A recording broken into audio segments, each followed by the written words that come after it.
This conference will now be recorded. Welcome to Spartanburg County Public Library's June Genealogy Series recording, Finding 20th Century U.S. Military Records. This is not the live presentation. I apologize. We had some massive audio issues with that recording, so I am re-recording. But you get an extra slide. So thank you so much for being here. So one of the big questions we get, particularly this time of year, with Memorial Day and Father's Day and looking toward July 4th, is about military records, and particularly those 20th century US military records. And it's one of those situations where we have gotten very spoiled and we think that everything's online. Everything is not online, particularly in the world of genealogy. Only a small fraction of all of the records that we might want to see are actually online. And military records highlight this in a pretty significant way. And we'll talk about some of the reasons why, and we'll talk about some alternative options for finding these records, and things that will fill in when the record might not be available. The gentleman in the picture here, handsome young man, is my grandfather, Warren Lawhorn, and he served in World War II. This is his picture when he went in, fresh-faced young 21-year-old that he was. And we will use him as a primary example in records that are available. And now if I can just get there. So just a brief overview of 20th century US military conflicts, and this is very general, but World War I period started in 1914, ended in 1920. The US did not officially enter the war until 1917. If someone did enlist early, they typically enlisted in the British military or the French military, etc. And you're going to have to check the records with the organization they enlisted in or served with. So if they served as an air pilot in Britain prior to 1917, then you need to be looking at British Air Force records. And those are going to be in Britain, and that's a different presentation. So think about what you're looking for, what time period, and where they served. Who did they serve for? Because it's going to be different research with similar types of records if you're looking at Navy or Marines or Coast Guard, as opposed to Army or Army Air Corps, which became the Air Force. World War II era, 1939 to 1945. Do know that in all of these wartime conflicts, there were occupying forces after the fact. So you may find records that they were still officially serving in 1946 or 47 and following in occupying forces. Now, the war started in 1939 officially, but we did not enter the war until really 1942 after Pearl Harbor in December of 1941. Korean conflict, Korean War, 1950 to 1953 are the official dates. The Vietnam War was between 1955 and 1975. And then Persian Gulf War began our modern era. So 1991 was when we entered the Persian Gulf, but we still have military serving in that region until present day. Now, there are records for those who served outside of official wars. Those are just when we had a larger presence because of the draft and conscription of soldiers and soldiers, airmen, Marines, sailors, etc. There are some limitations on what is available because these are more recent records. The U.S. military records are restricted to personnel and immediate next of kin, and you do have to provide proof of that for 62 years after their final separation from the military. That includes any active service, reserve service, or National Guard service. So you're going to want to figure out, did they stay in after their active service? And then figure out, is this public information now, or is this private information?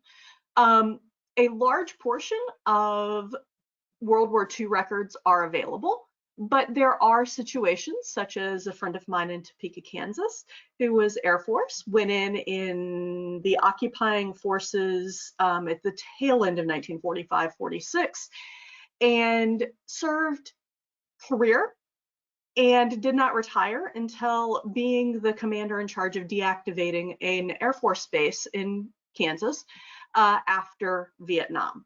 So his 62 years does not start until his final retirement. So that is not 62 years yet. So his records are not public. So you need to figure out if you're looking for something that you can actually access. In addition, there was a 1973 fire at the National Personnel Records Center in St. Louis, Missouri, and it caused some pretty significant losses to some of the areas of the military in personnel records. Starting with World War I, the military and the Personnel Records Center started keeping personnel records in a different way, rather than just the unit reports, but individual records on each person. And these are what was affected. The Army lost about 80% of personnel discharged between November 1st, 1912 to January 1st, 1960. These are the records, not the personnel.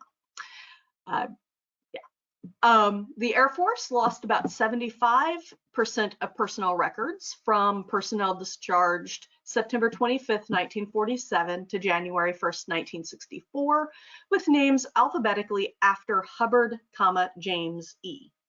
So if you have an Air Force person who was discharged during that time period, but their last name is Brown, then their records most likely survived undamaged. Please also note that the Navy, Marines, Coast Guard records were not damaged. They were not affected by these losses. In the 48 years since the fire, Records Center personnel have been working to salvage the damaged records and reconstruct the missing personnel files from other sources, such as morning reports, unit records, unit histories, and personal copies of records resubmitted by personnel. So just because your person's records might have been in what was considered lost, it does not mean that they were actually lost. There were some records that were on loan to the Veterans Administration for processing for hospitalization and those types of things. There were some boxes that the ends of the boxes got damaged, but stuff that was in the middle of the box was not damaged. So it never hurts to ask the question. And the National Personnel Records Center staff have been working to reconstruct. They will look and see what is available, and they will tell you. There's some great videos online as well about some of the reconstruction they can do from records that were singed and then waterlogged, frozen, and now they are able to, with current technology, use infrared and other things to help pull the information off of those records. So it's just something, it doesn't mean it's not there. Never hurts to ask the question, but the answer may be sorry. Now, do realize that there are limitations right now to emergency requests because their staffing is not back to 100% yet. But they are starting to process things. So here are some really good websites to know for the National Archives and Records Administration in the United States. www.archives.gov archives.gov/veterans. And this is the main page. I'll show you what it looks like in just a moment. If you want to learn more about the 1973 Record Center fire, it is www.archives.gov/personnel-records-center/fire-1973. If you want to know what records are online, at archives.gov/research/military/veterans/online, it has entire lists for various eras, including prior to the 20th century. Not all of those are online yet either, but more of those percentage-wise are online. And finally, how to request service records. Archives.gov/veterans/military-service-records. And as you're watching this, you are welcome to pause to write those down, since I don't have a handout with this program today. Okay, so this is what archives.gov/veterans looks like. When you go to just plain archives.gov, you will get the main site, and you will be able to click on Veteran Service Records, which is the second from the left in the blue, and that takes you to this page. This notice was from the first week in June, so their open service may have changed a little bit since then, but they are continuing to update this page as to what the operating status is and where you can get. You can also click on the alternative sources for modern military records for some additional resources. Going on down the page is where you can request military service records or research using military records. Again, this is the link to what's available online. Here's a link to locating older pre-World War I military service records, and page on using military records for genealogical research. So good to know information and a good place to look.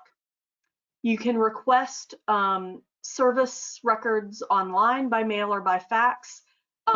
Typically, I've needed to do the request by mail simply because I am not next of kin. And I also choose not to pay lots of extra service fees depending on how fast and expedited you want it. So, and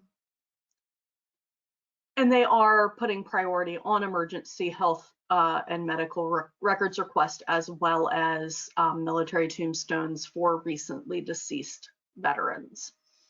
There's also a link here to browse World War II photos. They have a lot of photos. Not all of them are identified, but you can go through those photos and find unit photos that may very well have your ancestor in them, and also find similar photos for similar units for where your ancestor was serving, so you can get a sense for what they were doing, even if it's not your ancestor. This is also the place if you need to request replacement lost medals, awards, etc. Those can be ordered through here. Again, right now, that is not their primary concern because their staff has been shorthanded over the last number of months. So on the Veterans Online, what's available online, I just shifted straight down to World War II era, since that's where I'm focusing tonight. And but it's one of those situations where it's got World War I, it's got Korea, it's got all of the various conflicts with what is online. You will see that there are things like casualty records, the honor list of dead and missing from Army and Air Force personnel, the casualties for Navy, Marine, and Coast Guard personnel. These would have been things that were released at the time, lists of missing that may have been published in newspapers, etc. So if something was released in a press release at the time, that information is public. But if it was not, then it is not considered public, and it is restricted to that 62-year rule for the personnel side of things. Now, things about the units and what the unit was doing and decorations and who got a Purple Heart, those types of things were released, so those are public information. Records of prisoners of war, enlistment and draft records. Those have now been, for the most part, released. And then photos. So there are things available, just not all of the personnel files. Fold 3 is a great option for military records. However, 20th century military records are a little bit more slim on this site than a lot of people expect when they say, oh, it's got all of the US military records. Well, no, it's got a lot of military records from the US and from other countries. And so let's take a look at it. Fold 3, we have a library edition available through the Learning Tools link on SpartanburgLibraries.org. You will need to enter your library card number to access it from home. There is a personal subscription available, and it can be a little difficult to navigate, and that's just my personal opinion, but I've also heard that from other people. So, Fold 3. You can see we are on the library edition at Spartanburg County Public Libraries because there's the header. I am logged into my free account, and that allows me to see a lot of the images. Sometimes it will not allow you to see or to save or print the images unless you are logged into at least a free account. So it's okay, go ahead and log in and do that. You have some options here. The home screen, which is where we are. You can search, browse, war stories, those are user submitted, memorials, those are mostly user submitted, and help. You can search from this, but let me tell you, even with Warren Lawhorn, which is not John Rouse, of which there are plenty, which is still not William Smith, you are going to be searching a name in billions of records. So, or sorry, 588 million records. That's a lot of records. That's going to be a lot of wrong hits for what you're looking for. So, you're going to want to help the database narrow things down to search only what you need. Because my person is not in Australia, my person is not in Canada, my person is not in New Zealand, and my person is not in the United Kingdom. Now, if yours is, go for it. Go into those collections and then search within those collections. They do have featured memorials. Again, these are primarily user submitted. You have these wonderful little pictures now. It used to be a nice menu on the left that was a little easier to navigate. But anyway, they made it more visual recently. Woohoo. And Revolutionary War, War of 1812. So if you know the time period, if you know the conflict, particularly if they served during one of those ranges, it's a little harder to find the peacetime people just because they tend to get forgotten in the focus on the various conflicts. But you do have Union and Confederate on the US Civil War, Spanish-American War, World War I, and then we got down to World War II, and I clicked the little picture on World War II, and that took me to the World War II in the United States, which has over 140 million records. That's a lot of records to search. Now, there are some ways to search this. You get a little overview of World War II. You get some source information for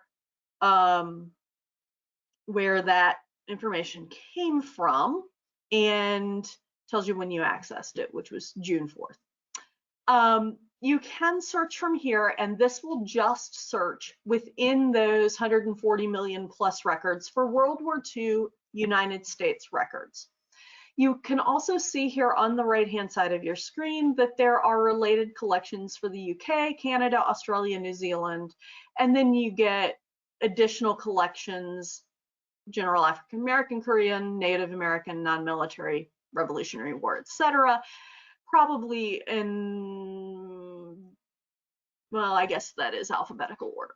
So, and then you can see all collections. But we're searching things that have been tagged for World War II and the United States of America. And when I put in Warren Lawhorn in that search box, I got the following 4 results. Warren H. Lawhorn, not my guy. Warren H. Lawhorn, not my guy, even though also enlisted in Roanoke. Warren Harvey Lawhorn, born in 1921, not my guy. I haven't figured out how he's related, but he's a cousin somehow, I'm sure. And then the final one is my grandfather, Warren Elmo Lawhorn. And here is his registration card. This is his draft card. And so his address, etc., his age, date of birth, place of birth, name and address of person who will always know your address. This is his father-in-law. My grandfather had 2 older brothers who were also in the military. And in looking at their draft cards or registration cards, they each put a different emergency contact. One put dad, one put mom, and granddaddy put his father-in-law.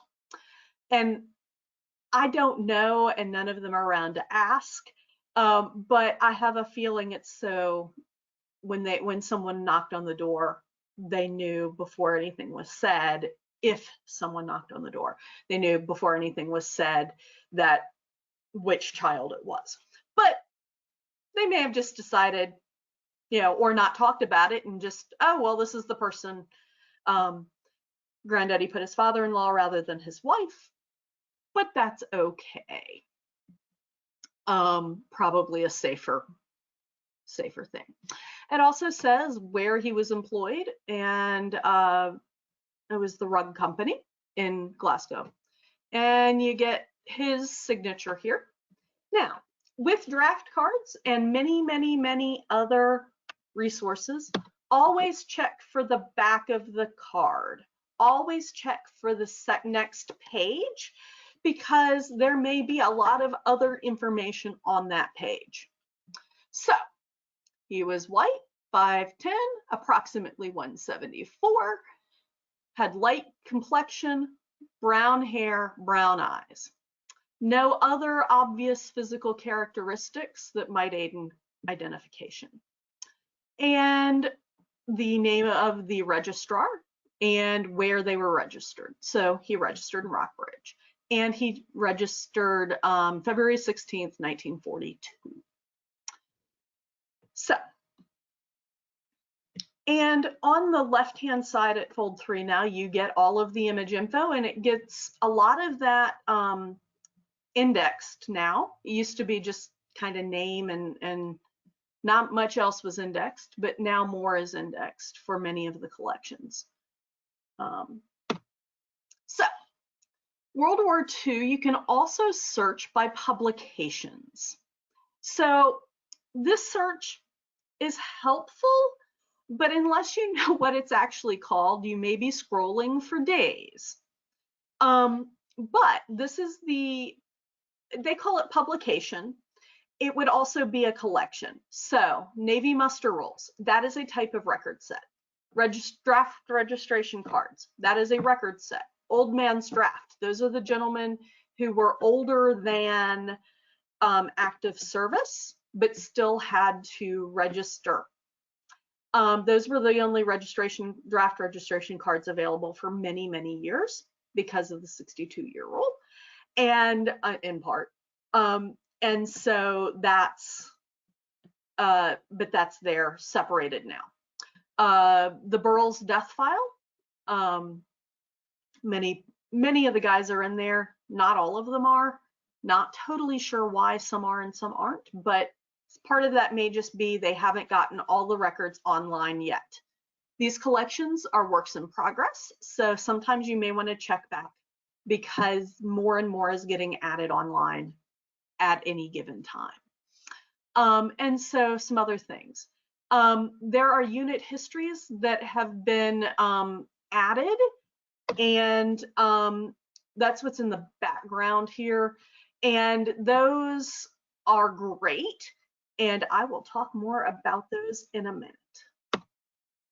This is an index record for Marion Allen, who is my other grandfather's first cousin.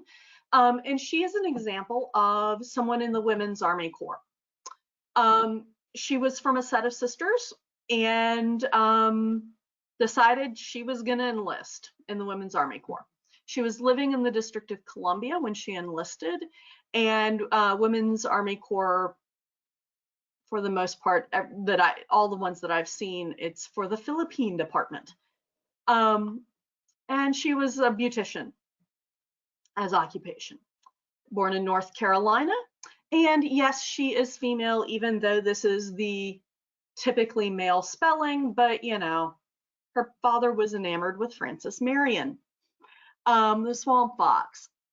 So it is what it is. I have had to request many things be updated with the correct gender. So I was excited when I got an email from Fold 3 saying, hey, we've added this new Women's Army Corps history to Fold 3. Oh, good. Maybe I can find out more about Cousin Marion. Well, not so fast. But it is an example of these unit histories and things related to units that you can sometimes find more information about general training, about their experience, and if you are fortunate enough, you may find your ancestor listed in that. And so there are records, and it's a history of the 907th Post Headquarters Company at Hill Air Force Base. So I'm not sure whether she trained out there or not, but I think most of the women did. But this is the first officer candidate class in Des Moines, Iowa. So I don't know. At some point I will be requesting her records. We'll see what happens. In this unit history of the WAC detachment, the Women's Army Corps, from Hillfield in Ogden, Utah, this is a typed history. So this is very typical of these unit histories. It was an Army, there was a rule handed down that said, hey, every unit's going to write a history of their unit and what they did. Now, how complete these are, who wrote it, that kind of thing. These were usually written toward the end of everything as they were wrapping up. So sometimes they're not as detailed or as accurate as you would wish, but a lot of times these were written by people who had kept good diaries throughout things and mentioned basic things. They're not always particularly long, but the Army does like reports, and Navy, Marines, Coast Guard, Air Force.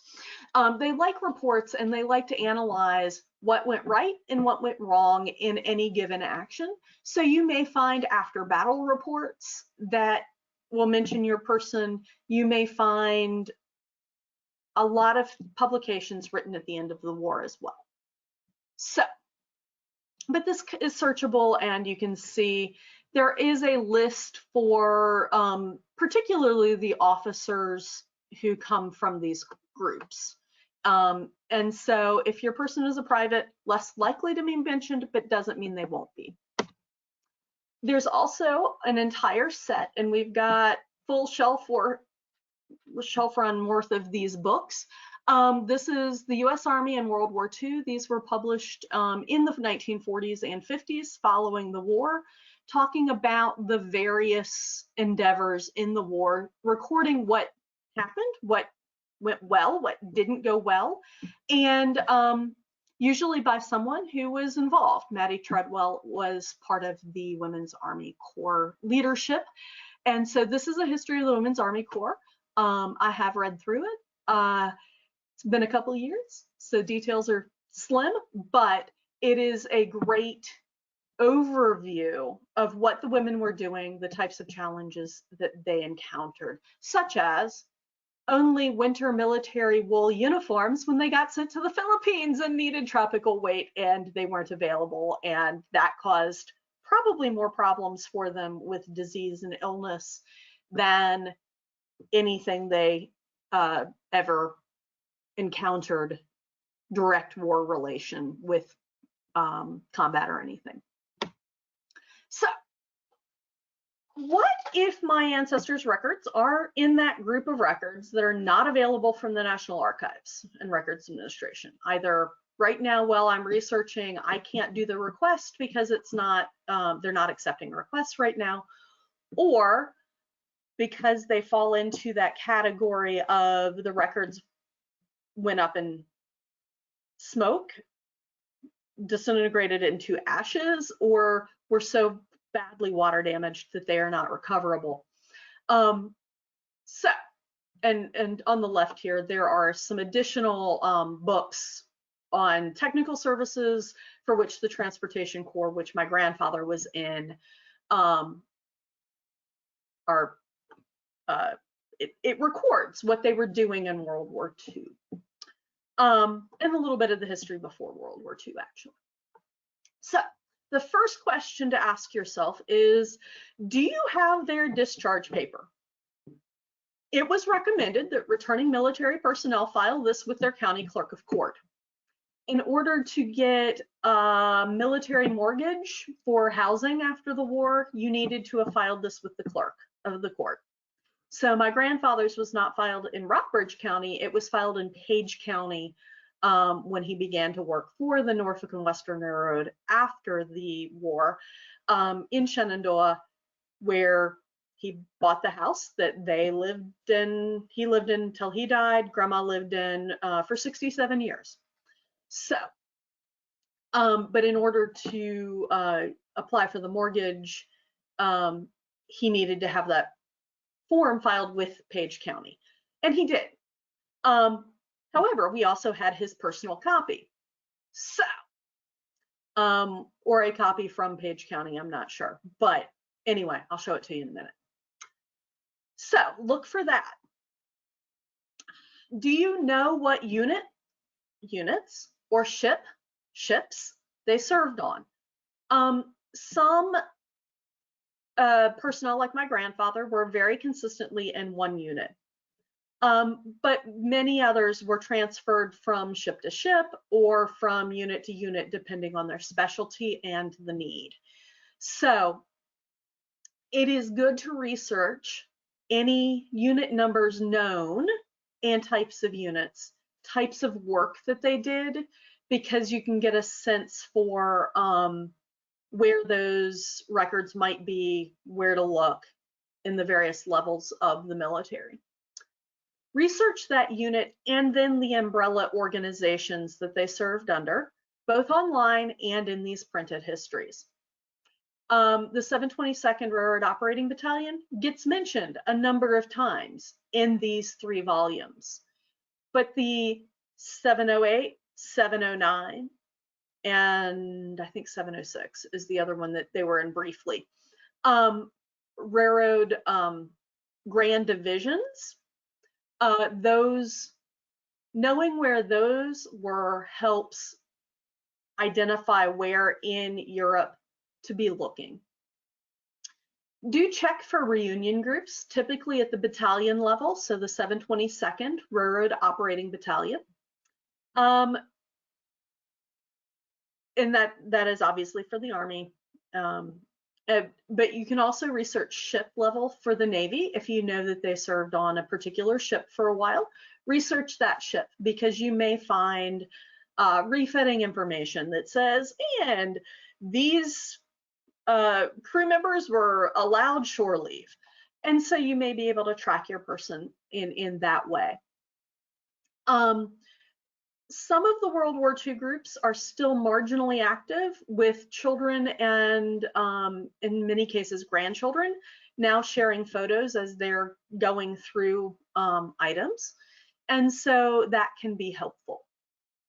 Do Google the unit, because a lot of these histories show up in a Google search. Do Google your ancestor's name. This may or may not be as helpful, but maybe Warren Lawhorn, in quotes, World War II or WW2. And you may find some things that way. It never hurts to try it. You may get, depending on popularity of the person's name, you may get more stuff to wade through than you really want to do. You do want to do a check for records on all of the various genealogy sites: Ancestry.com, Fold3.com, FamilySearch.org, MyHeritage.com, FindMyPast.com. Now, MyHeritage and FindMyPast are more focused on European records, although they both do have United States collections. So those may be more helpful for overseas research if your person served with Great Britain or in the German forces or various things. Also, check for various newspaper databases. Chronicling America is through the Library of Congress, Newsbank, newspapers.com, etc. Check with your library. We unfortunately, other than a Newsbank product through Discus, which is through the state library, we don't have particular newspapers collections, but do check our Newsbank out. It may have the right thing if your person was local here in South Carolina. Chronicling America has lots and lots of free newspapers. The search can be somewhat finicky. You may want to do the advanced search and find the paper and search within one paper, because that may help you with the sifting sorting. And know that optical character recognition, OCR, is not always exact. It's getting better. So those discharge papers that I told you about, this is Granddaddy's, and we're going to look at some pieces so you can see it a little bit better. So this is the top of the page. You will see it was an honorable discharge. His name, Army serial number, grade, technical services. He was in Company C of the 722nd Railroad Operating Battalion. Date of separation was in December of 1945 at Fort Meade, Maryland. Permanent address was Buena Vista, and all of the various things. Now, remember his draft or his enlistment or draft card. I still haven't found his enlistment papers. I know they exist, but I haven't found them yet.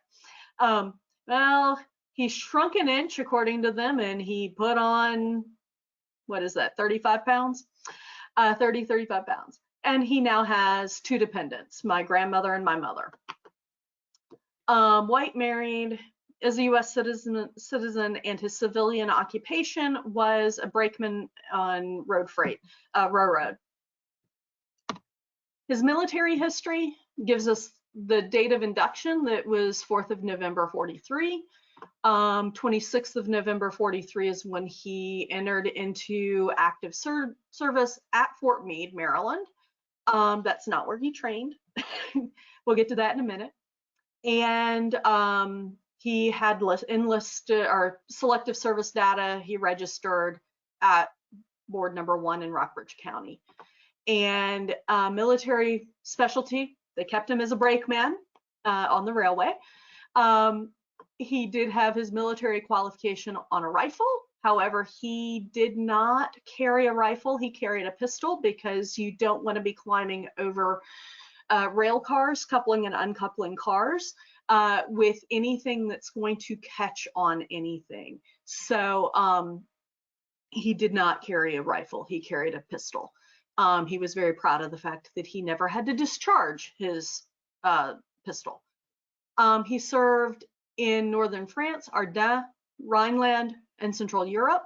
And he did get a Good Conduct Medal. Go, Granddaddy. and had the European, African, Middle Eastern ribbon for World War II victory. This is where you can see that it was filed with the County of Page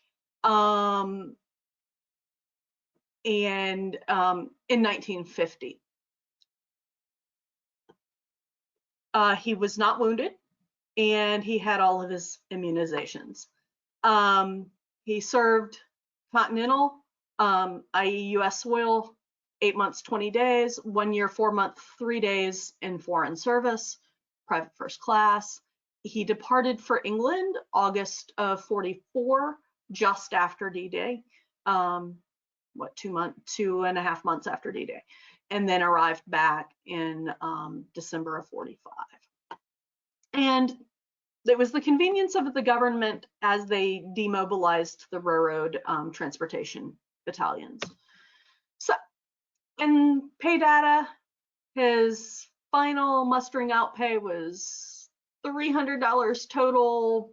This payment was $100, and he got $12.15 travel pay. And then there was some insurance information.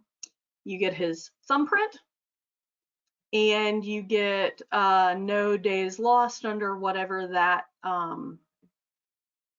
directive was, and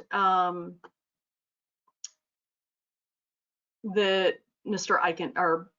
Eichenbacher was, Lieutenant Eichenbacher was, of the Women's Army Corps, was the discharging officer. So that can give you a lot of information. And so you're going to want to look at what that discharge paper shows you, and then start working out from there. So, unit histories. There are official, and then there are memoirs. Both can be helpful. The memoirs are a little bit more colorful, but may also be a little less reliable, since they are often written at end of life, many, many, many years after. But doesn't mean they're not good to look at, because again, you can get the idea for what people who served with your relative may have experienced. So, official ones. 722nd Company B has a yearbook. Company C may or may not have ever produced one. No one I have been in communication with has ever seen one. So who knows? And Company B did different things. And I'll talk about that in just a minute. There are official unit histories for the 708th Grand Railway Division and 709th. And I found a surprise in the 708th. So it always pays to research around the unit. There is an official history of the 722nd Railway Operating Battalion. And then there is a historical record of the 722nd Railway Operating Battalion as required under the provisions of AR 345-105. This is bullet point highlights, but again, that tells you a lot of the day-to-day, what are they doing, where are they moving, what are the types of things that are happening. I also found memoirs, a soldier in Company C, so someone who was in Grandaddy's company, and about 60 men were in Company C. Chester Sager. There was a history of Company C by Lloyd S. Wallace, and I put it more in the memoir because this was one of those, the commander said, oh, we've got to fulfill this, so write something. And then I found this wonderful book by Charles Grattan Price Jr. of the 709th Grand Railway Division. So this unit that was the overarching command. And it turns out, I was like, man, no, Charles Grattan Price was from my hometown in Harrisonburg, Virginia, and wrote a lovely little memoir that I'm still reading. I bought it on ebook.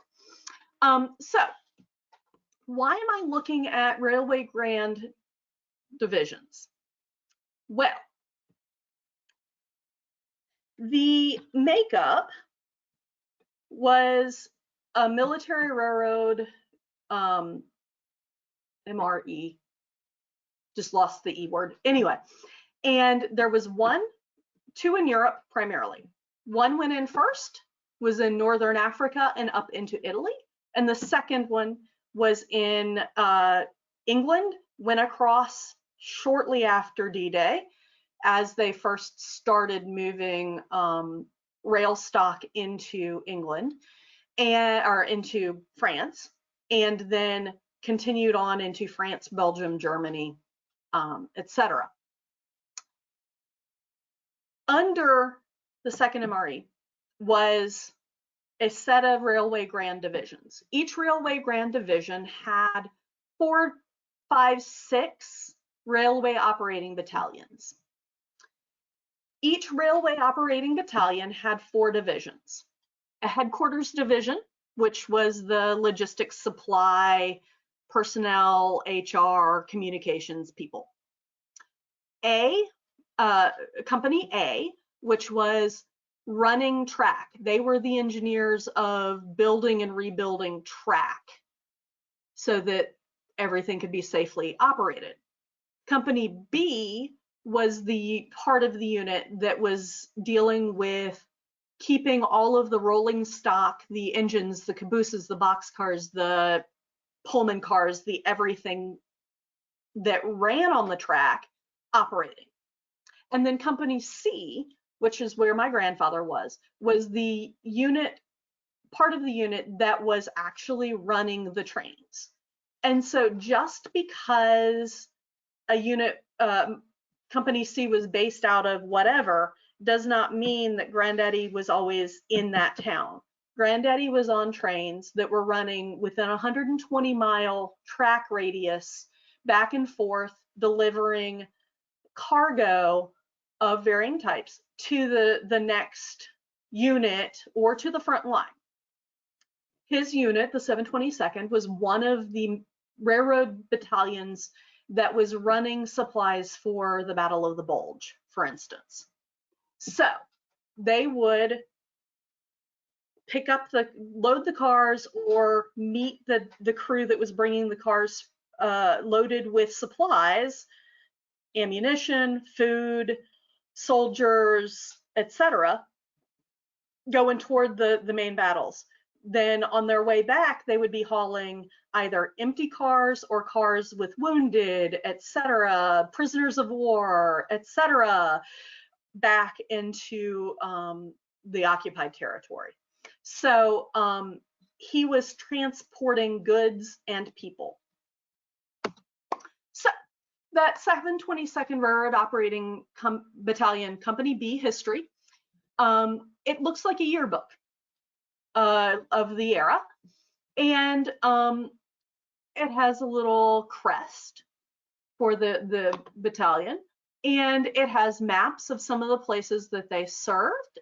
They went in, they were in Le Mans, Chartres, Paris, Compiègne, but also in Belgium.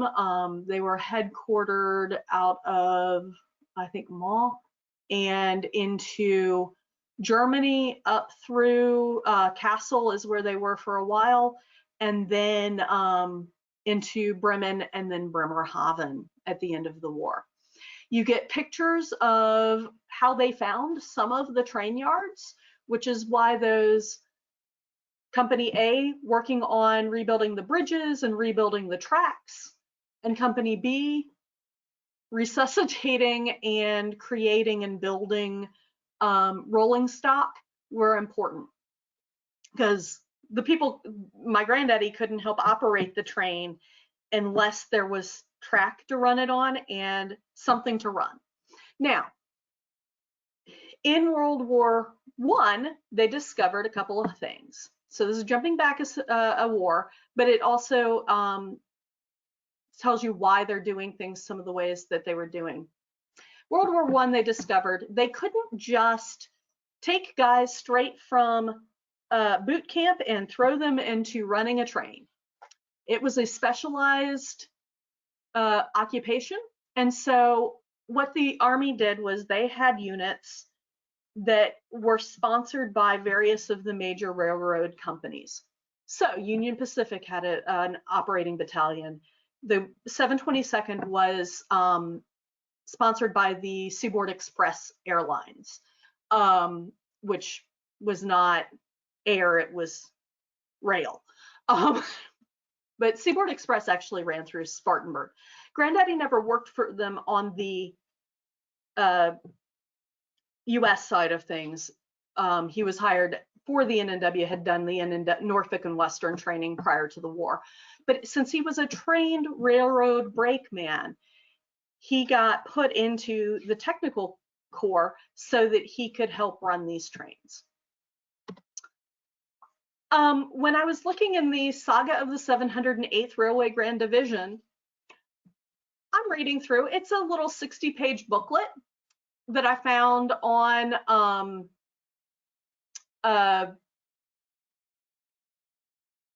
Bangor, Maine Public Library has this digitized and it's online there. But this is the Seaboard Express train. The first scheduled passenger run from Bremerhaven to Frankfurt at Wesermünde. And there's Granddaddy. You'll see it's a 5-man crew. Some of the diesel crews had 4-man crews, but steam trains had 5. They had the conductor, the engineer, the brakeman, which is Granddaddy. He's the one throwing switches so nobody rear ends them. The flagman, who was out at the front part of the train throwing switches so they didn't rear end anybody else and making sure they went onto the right siding. And then the fireman. One of the guys in this photo may be a German civilian as well, because as soon as an area was liberated, they put the railroad people from that country back to work on the railroads in that part of the territory so that the US troops or transportation folks were in direct support of the US troops, infantry, artillery, etc. And so they worked with mixed crews of multiple languages and that kind of thing. So that was just really cool. I found that and I walked out of my office and did the genealogy happy dance and just kept telling people it was just that cool. This is a picture from my grandfather's scrapbook, and he had a couple copies of this picture, and one of them was labeled, at least somewhat labeled. We have Lieutenant Barnett, Sergeant Mooney, Granddaddy, Private First Class Lawhorn, Steve, who's an interpreter, and then German railroad employees. This is as they are doing the changeover to German running of most of the stuff in June of 1945. And then Gregory, Plant, and Waltham from the 708th Grand Division, Railway Grand Division, in Bremerhaven, Germany, celebrating the first run of the Seaboard Express from Bremerhaven to Hanover.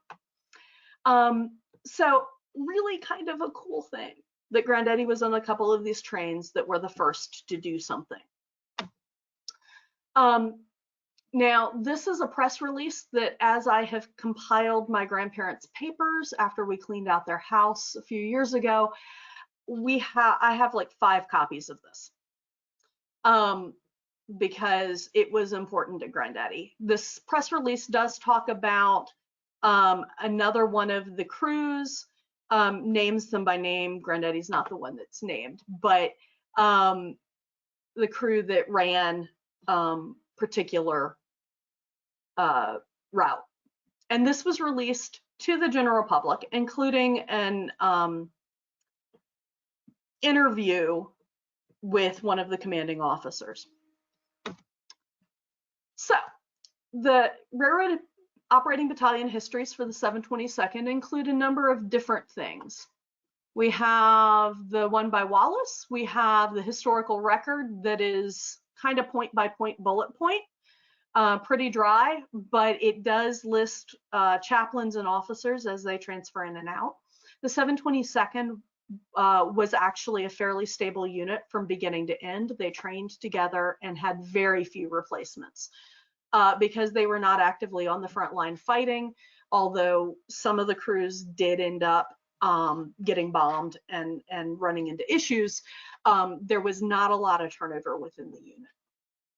There was a history of Headquarters Company by Arnold Barras, and this is that Company C, his experiences. And then there was an article that was reprinted in 2015, originally written period to the training the 722nd Railway Operating Battalion on in Georgia. They had set up a training place that had unstable track, that had all sorts of the hazards. They blew up the bridge a couple of bridges a couple times so that the Company A people could have practice rebuilding a bridge under more typical conditions, which are not ideal, and under time pressure to get it done. And so and that was in Georgia, and the Central of Georgia Railroad was the host of that. I found some of these by just Googling 722nd Railway Operating Battalion World War II. Some of these have been uploaded to Scribed. Some of these have been uploaded to various other sites. You may find things on archives.org. So it's just different things. There's a roster, newsletters that have been uploaded, photos that have been uploaded, the histories that have been uploaded. So there are things available if they were in a particular unit for any given time. You're going to find unit level resources. This is that Reminiscence of a Rambling Railroader by Grattan Price. And so this, even though he and Granddaddy may or may not have run into each other, because there were, you know, a bunch of personnel, something like 400 in the battalion, something like that. Anyway, in the various companies. And but he was at least in the same regions at the same times as Granddaddy. You may find reunion groups. This happens to be I think 1987 reunion attendance for the 722nd. Grandma and Granddaddy's names are in here somewhere. There they are, Warren and Francis Lawhorn. And newsletters. So in 1989, Grandma writes, "Hey, this is what's going on with us. Enjoy the grandchildren. The youngest one now has a driver's license. That would be me. I guess I have a real reason for gray hair." And then the secretary added a note that we all seem to have that attitude about driver's licenses. So it's kind of interesting. And it gives some updates. So not everything is World War II time period, but it can refer back. If you know names of other people in the unit, you can do further research around them, particularly if you knew that your ancestor was close to those folks. And then we do have an update in 1990 announcing Granddaddy's passing. So thanking them for their support. Oh, somehow that got into 5 different places. And then we have, this is just an example from when I Googled that U.S. Army railway units of the past. This is a highly discussed area. So you may find some things on websites that are specific to the type of unit your ancestor was in. So it's just something to check. This is Robert Seeley of the 722nd Company C. I don't know whether he was on Granddaddy's crew of 5. And then there are some reunion albums, etc. I found some pictures of Granddaddy in some of these. This is the inside of that article. The cover of the magazine was shown on the Central of Georgia, all about the battalion, about the training of them, and it's based on articles appearing in April 1944 and July 1944, so when they were training. So don't forget magazines that might be subject related. Another publication that you don't want to discount is the Stars and Stripes. Stars and Stripes is the official military newspaper. It is still being published, and I had found this at one point on Ancestry, and I don't know that it's still there. I haven't checked lately, but if you go to a catalog search in Ancestry and search Stars and Stripes in the title field, it should get you to that collection, and then search within that collection. Again, help the database help you. Focus your research.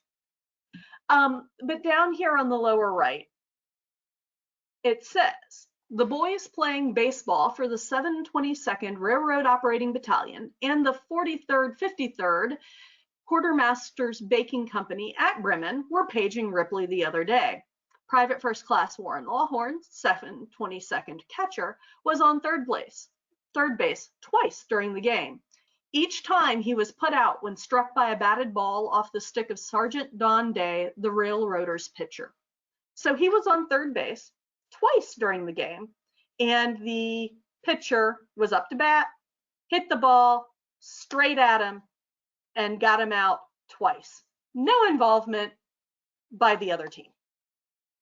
But on Monday, August 6th, 1945, this made the sports page of Stars and Stripes. So really cool little tidbits that you might be able to find. Granddaddy loved baseball. He loved baseball and he loved railroads. So this is a theme. This is a page from Granddaddy's scrapbook. He was better at identifying things in the scrapbook than Grandma was in hers, and between the two of them I have 50, something like that, scrapbooks and photo albums. He at least kept his to, in this book we're going to talk about this topic. Grandma was, whatever came into her hand, she shoehorned it in somewhere, which meant you had things from lots of different decades next to each other. But this is Granddaddy at Camp Bullis in Texas during part 1 of basic training. Granddaddy's here.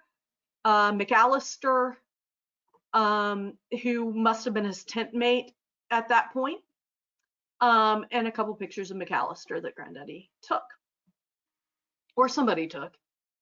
I think Granddaddy had a camera. But again, this means, okay, let me research and see if I can find anything out about McAllister, because McAllister may have done a memoir, and McAllister may have mentioned Granddaddy in that memoir. My grandfather never did an oral history, never did a interview about it, didn't talk much about his service. He did provide information to a gentleman who was publishing a book called Steel Rails to Victory, which is all about railroading in both the European and Pacific theaters in World War II. So there are a number of great resources on the more general level. Another version of that Seaboard Express photo is in Steel Rails to Victory. Then that's the picture Granddaddy had supplied to, one of the pictures Granddaddy had supplied to the author. Ellis, I think is his name. And so you may find things in places that you didn't expect, but the opportunity is there because the personnel records may not exist to really expand and tell the whole story of what happened with our ancestor, our relative, as they served in the military. Happy researching. Thank you for your attentiveness, and I will see you in the fall. Thanks.